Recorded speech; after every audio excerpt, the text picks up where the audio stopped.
Hindi pa rin po humuhupa ang masamang panahon sa Zamboanga City. Saksi po ang GMA News sa pagsagip sa ilang sanggol, buntis at mga may edad na naipit sa lagpas taong baha sa isang barangay roon.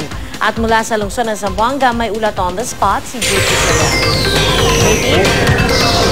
Yeah, pero bago yan ay narito muna tayo ngayon sa Baliwasan Stadium kung saan naroon ang ating narito ang ating mga kababayang evacuee ng kaguluhan sa Zamboanga noon at sila'y nakapila ngayon dito at taga-antay ng rasyon ng pagkain.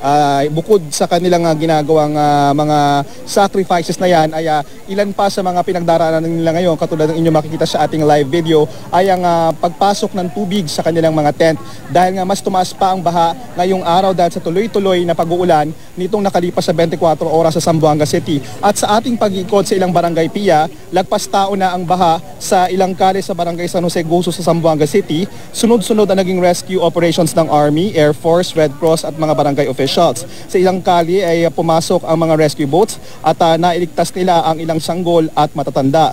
Kwento ng ilang residente PIA na ma-rescue sila ay madaling araw daw nang biglang tumaas ang tubig sa kanilang kalye. Nanginginig pa nga yung ilan at ang ilan ay bitbit ang kanilang mga alagang hayop. Sinamahan din ng GMA News PIA yung rescue operations ng Air Force sa bandang dulo ng barangay San Jose Gusu sa in-between ng sa barangay San Roque. Meron daw dong ililigtas na 4-day-old baby kasama ang kanyang ina at minamanas pa nga yung nang makita natin siya kanina sa isang iskinita. Malakas yung agos kaya nahirapan talaga yung mga rescue officers o rescue operations sa paglalagay ng lubid at ma-rescue yung kanilang mga ililigtas. Maya-maya pa napasok na ng rubber boat at ng Air Force yung bahay kung saan nakuha nga yung 4-day-old baby kasama yung kanyang ina. At nakita nga natin na giniginaw siya at mahirap man na ilabas siya ng ligtas. Sa isang tindahan muna siya inilagay kung saan na mas mababa yung tubig. Kumbaga PIA nagtutulungan na lang yung mga residente ng Zamboanga City sa panibagong trial sa pinagdadaanan nila ngayon. At labis naman yung pasasalamat ng kanyang ina ng sinay mailigtas. Maya-maya pa ay nagpakalayo pa yung rescue team at pinasok nila ang liblib na kali ng barangay kung saan hindi na matanaw yung ilang kalsada. At paglabas ng military truck ay naroon yung mga matatanda, yung mga sanggol at buntis na kabuanan na hinahanap din nila. Binuhat sila ng mga rescuers at isinakay sa isang van papunta roon sa pinakamalapit na evacuation center doon sa may Southcom School kung saan naroon ngayon ang ating mga kababayang inirescue dahil nga sa baha. Ayon sa kagawad ng barangay, ngayon lang daw muli binaha ng ganito kagrabe ang kanilang lugar matapos ang napakaraming taon. 1990s pa raw nang mangyari yung ganitong kagrabing baha sa kanila. Sabi ng mga residente tila sinusubok daw ang kanilang tatag dahil pa halos nakaka-recover o hindi pa nakaka-recover mula sa trauma ng digmaan. Ang mga sundalo, iba na nga ang misyon ngayon PIA, kung dati labanan ng puwersa ng MNLF, ngayon sa hamon naman ng kalikasan sila nakikipagbuno. Pero sabi ng mga nakausap na residente, di raw sila nawawalan ng pag-asa sa mga panahong ganito, aram daw nilang hindi sila pinapabayaan ng Diyos. At hanggang sa mga oras sa ito PIA, makikita natin sa ating pag-iikot dito na yung tubig ay umabot na hanggang doon sa dulo ng oval, paikot dito at marami na rin sa mga kababayan nating evacuees ang inilipat na sa ibang evacuation center. Problema ngayon yung paghahanap pa ng ibang evacuation centers dahil nagsisiksikan na dahil nadagdagan na nga yung mga evacuees PIA, hindi na lang mga evacuees ng kaguluhan kundi evacuees na rin na nangyaring baha sa mga oras na ito. At yan muna ang latest mula rito sa Zamboanga City, balik sa PIA. JP, linawin ko lang, no, yung mga ipinakita mo kanina doon sa video, yung mga nire-rescue, ang mga lugar ba ito rin yung mga apektado nung naging bakbakan sa pagitan ng puwersa ng ating militar, pati na rin ng MNLF, o ibang lugar na ito na medyo may kalayuan doon sa mga apektado?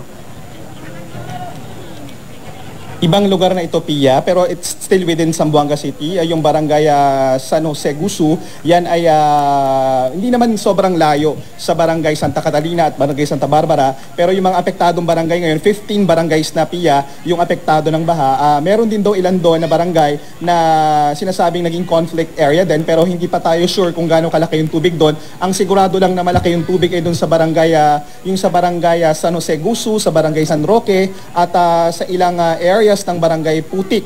At yan nga yung minomonitor ngayon, patuloy na minomonitor ngayon ng local officials ng Zamboanga City. At isa sa mga magiging problema nila ngayon ay yung mga paglitaw ng mga sakit gaya ng leptospirosis at iba pang mga sakit na common na kukuha kapag binabaha o bumabaha at umuulan. Kaya yan nga yung hinihiling ng mga kababayan natin dito na sana raw sila ay matulungan, pero sabi naman ng DOH dito sa sapat pa naman daw yung kanilang supply ng gamot at supply ng pagkain. At JP, nabanggit mo kanina no, na naghahanap sila ng iba pang evacuation centers na mapaglilipatan ng mga nariyan sa stadium no, or sa grandstand. Pero may nakikita kami doon sa video mo kanina, meron yung iba, nandyan pa rin na naglalaba pa at hindi pa rin umaalis. So, desisyon ba nila ito or talagang lahat sila kailangang lumikas? Alam mo, Pia, yung mga narito ngayon, sila yung narito ngayon kapag maliwanag pa yung panahon, pero pagdating ng gabi sila bumabalik na doon sa mga bagong evacuation centers na kanilang pinaglalagyan. Pero Pia, yung mga nakikita mo na naglalakad, naglalaba ngayon, nabawasan pa yan. Kasi nitong mga nakaraang araw, bago mag-uulan, ay mas punong-puno ang stadium na ito, itong oval na ito, talagang halos di mo na madaanan yung paligid. Kaya ibig sabihin, marami na rin nailikas dito. Bagaman may nakikita nga tayo talaga na may mga may tent pa rin, meron pa rin talagang mga naglalakad, meron pa rin mga pamilya. Dahil ang sabi nila, tolerable naman daw para sa kanila yung tubig na pumapasok sa tent nila. In fact, Pia, nung nakausap natin sila, parang wala nang that impact or dating sa kanila yung pagpasok ng tubig. After doon ng mga pinagdaanan nila, marahil parang minamani na lang nila yung problema. Ang gusto na lang nila ngayon ay manatiling buhay at manatiling kasama at buo yung kanilang mga miyembro ng pamilya. So, ibig sabihin, JP, merong ilan na dyan pa rin nagpapalipas ng gabi, basta't hindi umuulan. Meron pa rin, Pia. Mas marami sa kanila yung nado sa bleachers kasi covered yun naroon pa rin sila, kung makikita lang natin siguro, ayan, nandun sila ngayon dahil nga merong covered, may bubong, they chose to stay there. Yung iba namang may tent, kahit umuulan, nananatili pa rin sila dyan. Merong lumilipad paggabi doon sa katabing school na mas mataas at yung building. Pero meron din talagang pinili at mas ninais na manatili dito in spite of nakikita natin na pagpasok ng tubig doon sa kanilang mga tent. Naku, pahirapan talaga, no, JP. Pero ito pang huling tanong na lang, no, yung lugar ba na yan talagang madalas binabaha? Meron bang tansya yung mga otoridad? Kung halimbawa ganitong kataas na tubig, no, gano'ng katagal bago humupa? Okay, doon sa mga barangays na pinakita natin kanina, common naman daw na bahain yon. Pero yung ganun kalaki nakita natin kanina na may agos pa, malakas ang current at talagpas tao, sinasabi ng mga nakausap natin residente, 1990s pa raw nung huling ganun kalaking binaha. Doon, at least doon sa barangay San Jose Gusu, dito naman sa ating kinilalagyan sa may Baliwasan Stadium, napapasok pa naman ito ng sasakyan, pero yun nga, binabaha na rin. Ang sinasabi ng mga barangay officials dito, galing daw, o ng lokal official, galing daw sa bundok, yung tubig at hindi daw nakalabas ng dagat, kaya pinasok yung ilang barangay dito. Hindi natin alam kung hanggang kailan magtatagal yung tubig na yan, pero pansamantalang tumigil yung pag-ulan ngayon at umaasa nga yung mga tao rito na sana tumigil na yung ulan para humupa na sa lalong madaling panahon. Alright, JP, maraming salamat sa iyo. Si JP Soriano po nag-uulat live mula sa Zamboanga.